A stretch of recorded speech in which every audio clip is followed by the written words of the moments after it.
வணக்க மக்களை, சற்று வெளியான மிக முக்கியமான செய்தி ஒன்று வெளியாகி இருக்கிறதா? கடும் அரசியலில் போட்டியா? திமுக அதிமுகவுக்கு செக் வைக்கும் சிஎம் விஜய். வாங்க வெளியே மூலமாக காணலாம்.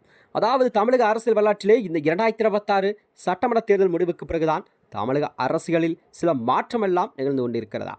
அந்த வகையில்தான், அதாவது தனது 50 ஆண்டு அரசியல் அனுபவம் கொண்ட தமிழகத்தில் மிகப்பெரிய கட்சியாக இருக்கும் இரு பெரும் திராவிட கட்சியான திமுக மற்றும் அதிமுக ஆகிய இரு கட்சிகளுக்கெல்லாம் அதிர்ச்சி தகும் வகையில்தான் சிஎம் விஜயான அவர்கள் சவால் விடும் வகையில்தான் தாவைக்க ஆட்சி அமைகின்றதா.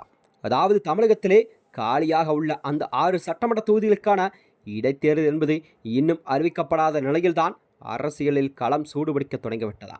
அதாவது தாவைக்க, திமுக மற்றும் அதிமுக ஆகிய 3 முக்கிய அரசியல் சக்திகளும் இந்த தேர்தலை தங்களது அரசியல் செல்வாக்கை நிரூபிக்கும் ஒரு முக்கிய வாய்ப்பாக கருதி தீவிர ஆலோசனையில் ஈடுபட்டு வருகிறதா.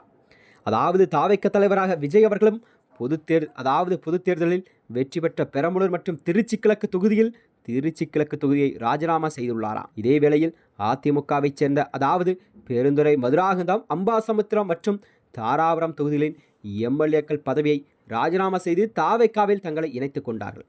விராலிமலை தொகுதி கூட அண்மையில் எம்எல்ஏ இருந்து வரும் சி விஜயபாஸ்கர் அவர்கள் தனது பதவியை ராஜினாமா செய்துள்ளதாக.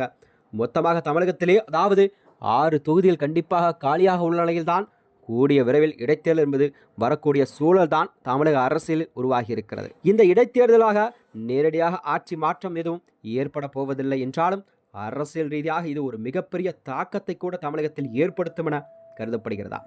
குறிப்பாக இந்த தாவைக்காவின் தலைமையில் அரசியல் செல்வாக்கை மதிப்பிடும் தேர்தலாக கண்டிப்பாக இதை பார்க்கும் அரசியல் பார்வையாக பார்க்கப்பட்டு வருகிறது.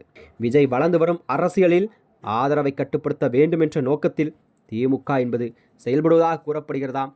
மறுபுறமோ முக்கிய நிர்வாகிகள் மற்றும் எம்எல்ஏக்கள் வெளியேறிய பிறகும் தங்களது வாக்கு வங்கி உறுதியாக உள்ளது என்பதை நிரூபிக்க வேண்டிய கட்டாயத்தில் அதிமுக உள்ளதா.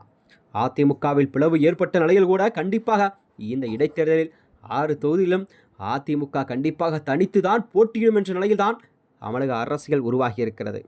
இந்த அரசியல் வட்டாரங்கள் பரவி வரும் தகவலின்படி தாவைக்காவை தனிமைப்படுத்தும் நோக்கில்தான் சில தொகுதிகளில் திமுக மற்றும் அதிமுக இடையே ஒரு மறைமுக புரிந்துணர்வு ஏற்படலாம் என்ற பேச்செல்லாம் எழுந்திருக்கிறதா.